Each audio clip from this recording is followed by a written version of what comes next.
boleh cerita nggak dikit? Saya boleh cerita nggak dikit? Beberapa waktu yang lalu tahadusan bini, emang nggak ada maksud buat ria. Saya diundang ada acara maulid ceramah di daerah Jakarta Pusat. Diundang di daerah Jakarta Pusat. Dah acaranya malam, sore ada yang nelpon panitia. Assalamualaikum. Waalaikumsalam. Kiai izin Kiai mengingatkan ntar malam ada acara. Oh iya, yang di mana? Jakarta Pusat. Baik, insya Allah hadir. Kiai izin, ntar abis maghrib saya sama panitia akan datang jemput Kiai. Jadi mau dijemput nih? Iya, bagus dah. Kebetulan yang bawa mobil saya lagi sakit, jadi kagak datang. Ya udah bagus, datanglah ceritanya nih. Ini saya boleh cerita ini? Oh boleh. Datang nih yang jemput 3 orang Pak, bawa mobil bertiga, 1 supir sama temennya 2. Dah sampai di rumah selesai, habis sembahyang isya jam 8 saya jalan. Naik dah saya mobil jemputan, naik tuh supir di depan. Lah emang salah saya ngomong?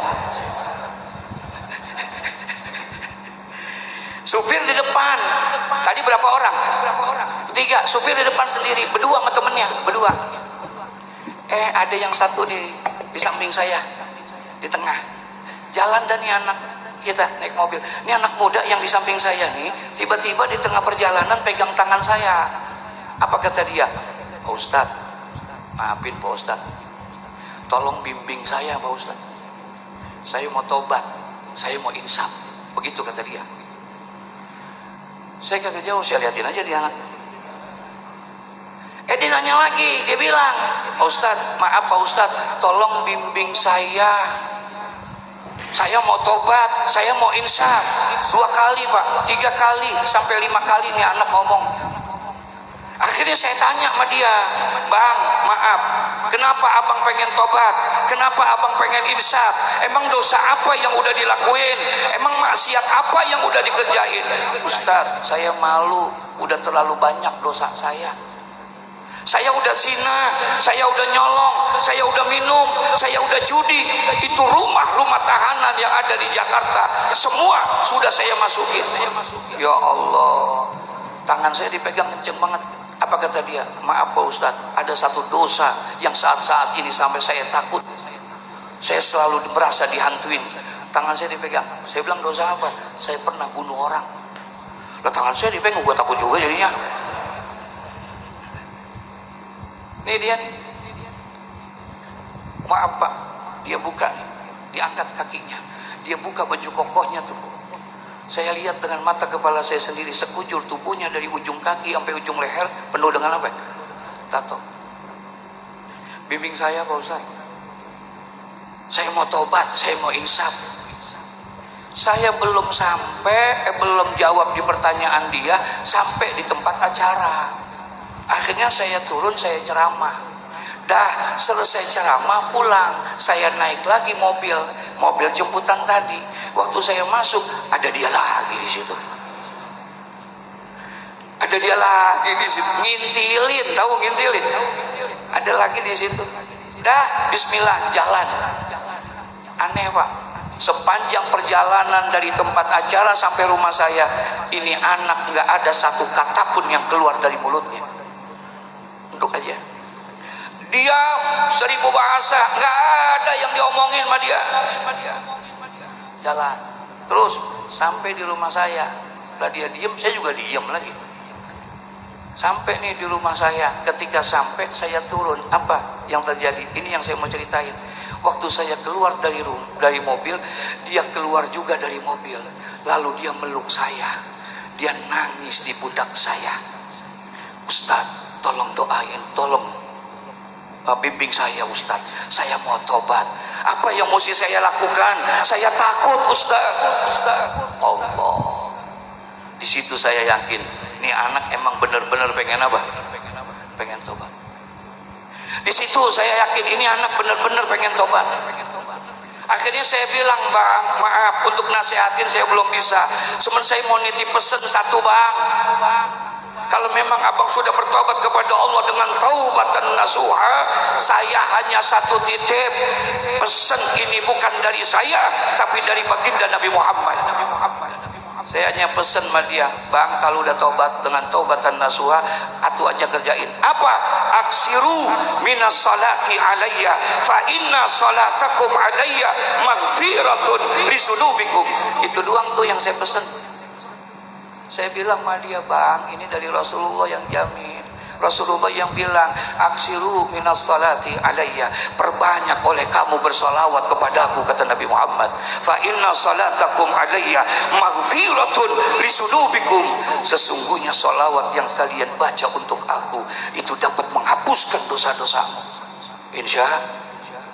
Jadi saya baca salawat, iya, berapa banyak? Sebanyak-banyaknya. Kapan? Kapan aja. Di mana? Di mana aja. Baik. Izin Ustadz, mulai malam ini saya minta izin, minta redhonya, saya akan amalkan itu. Pulanglah dia. Dah, setelah pulang saya masuk, dia pun pulang. Ya udah sampai situ doang ceritanya.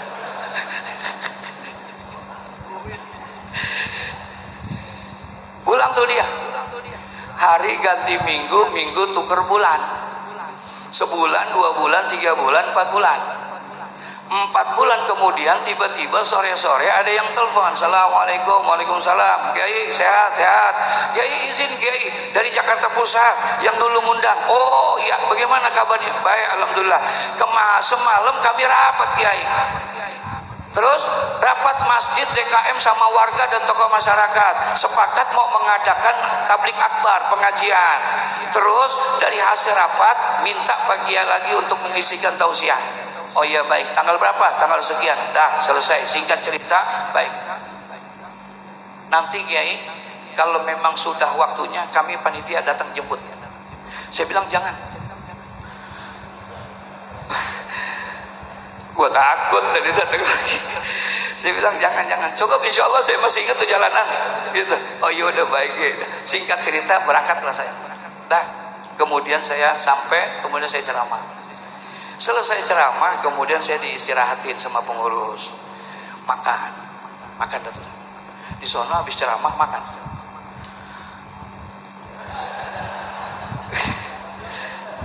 Ini lagi cerita, saya lagi cerita gitu. Di sono habis ceramah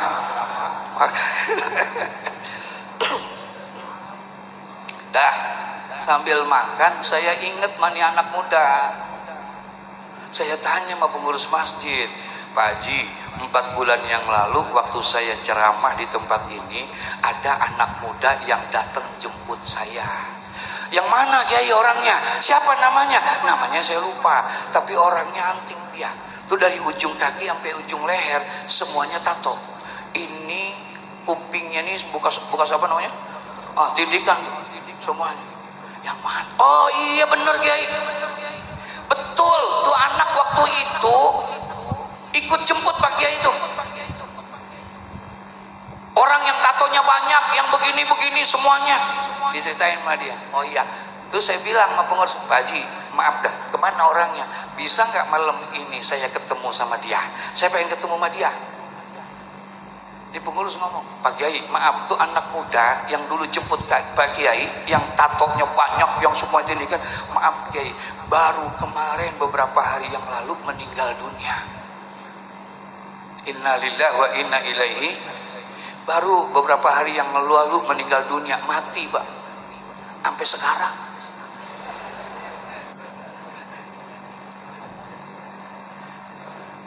Saya nggak kaget dengar dia meninggal dunia. Kenapa? Karena yang namanya kematian bisa datang kepada siapa saja, betul ya? Enggak tua, enggak muda, enggak kaya, enggak miskin, betul? Enggak, saya nggak kaget dengar dia mati. Tapi satu yang bikin saya iri Pak.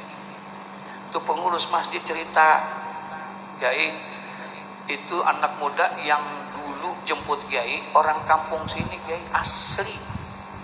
Orang sini maka gak ada yang heran kalau dia mabok tiap hari, dia judi tiap hari, emang kerjaannya.